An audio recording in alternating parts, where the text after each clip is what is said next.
എല്ലാവർക്കും നമസ്തേ. നമ്മുടെ കുടുംബത്ത് ഭാര്യ ഭർത്താക്കന്മാർ പരസ്പര സ്നേഹത്തോടെ പരസ്പര സഹവർത്തിത്വത്തോടെ കഴിയേണ്ടത് അത്യന്താപേക്ഷിതമാണ്. ഭർത്താവ് എന്ന വാക്കിൻ്റെ അർത്ഥം തന്നെ ഭരിക്കുന്നവനെന്ന്, ഭാര്യ എന്നാൽ ഭരിക്കപ്പെടേണ്ടവൾ എന്നുമാണ്. എന്ന് പറഞ്ഞ് ഭർത്താവ് എല്ലാ കാര്യങ്ങളിലും ഭരിക്കുന്നയാളും ഭാര്യ ഭരിക്കപ്പെടേണ്ടവളും എന്നുള്ള അർത്ഥത്തിലല്ല. അവിടെ ആ പദത്തിന് പരസ്പര ധാരണയും പരസ്പര സ്നേഹവും പരസ്പര വിശ്വാസവും നിലനിർത്തിക്കൊണ്ട് വേണം ജീവിതം മുമ്പോട്ട് കൊണ്ടുപോകാൻ. ഭർത്താവിന് ഹിതകരമായ തരത്തിൽ മാത്രമേ ഭാര്യ സംസാരിക്കാവൂ, അതുപോലെ മറിച്ചും.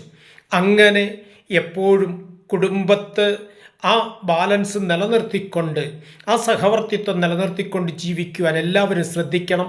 നമസ്തേ.